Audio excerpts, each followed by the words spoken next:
Shalom everyone. प्रभु यीशु मसीह के पास जो भी आया, चाहे वो पुरुष था, स्त्री थी, बच्चे थे, बूढ़े थे, जवान थे, प्रभु ने एक ही बात बोली है, पुत्र है पुत्री तेरे पाप क्षमा हुए। क्योंकि मनुष्य का पाप क्षमा होना बहुत ज़रूरी है। और लेकिन यीशु मसीह ने उसके बाद ऐसे लोग जो बीमारियों को लेके आए, प्रभु यीशु मसीह ने, हम बाइबल में देखते हैं कि उनको किसी की आँखों को छुआ, किसी को प्रभु यीशु मसीह ने मुंह से बोला। कई ऐसे आए जिनके अंदर दुष्ट आत्माएँ थी, यीशु मसीह ने आज्ञा दी और वो उनके जीवन से दूर हो गए। वो दुष्ट आत्माएँ उनके जीवन से निकल गईं, वो बीमारियाँ उनके जीवन से ख़त्म हो गईं। वहाँ पर ऐसा कहीं भी कुछ नहीं हुआ कि वो चिल्ला रहे हैं, चीख रहे हैं, कूद रहे हैं, फांद रहे हैं। हम बाइबल में ऐसा कहीं नहीं देखते। हम कहीं नहीं देखते कि वो ज़मीन पे लौटते फिर रहे हैं। तो आज जो इस तरीके के ऐसे वीडियोस और ऐसे सेवक, जो कई एक ऐसे लोग उठ खड़े हुए हैं जहाँ आप लोग देखते हैं कि वो छू रहे हैं और लोग ज़मीनों के ऊपर लौट रहे हैं, कूद रहे हैं, फांद रहे हैं।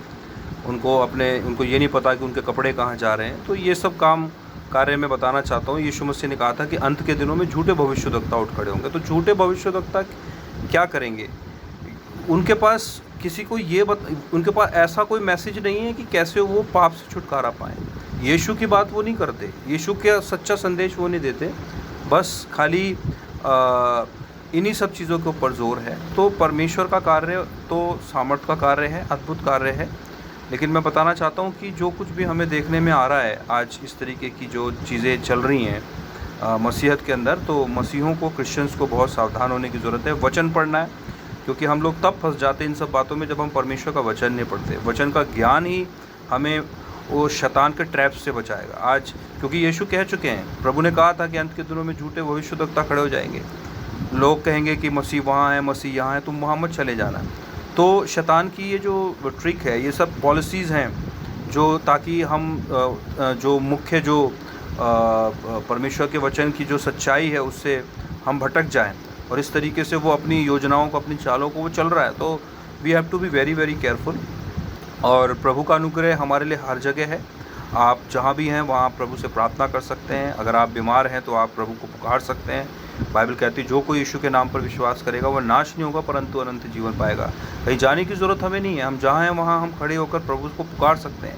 संगति हमें करनी है, परमेश्वर के वचन में हमें बढ़ना है, मंडली में हमें होना है, हमें उन जगहों में होना है जहाँ सच्ची रीति से परमेश्वर का वचन सुनाया जाता है। लेकिन जहाँ पर भी हम ऐसी बातें जिससे कोई फ़ायदा तो है नहीं, बल्कि वो मजाक की बातें बन जाएं और एक तरीके का ढोंग और अंधविश्वास और पाखंड दिखाई दे। बाइबल के अंदर पाखंड कहीं है ही नहीं, अंधविश्वास कहीं है ही नहीं, क्योंकि इन सब चीज़ों से तो परमेश्वर घृणा करता है।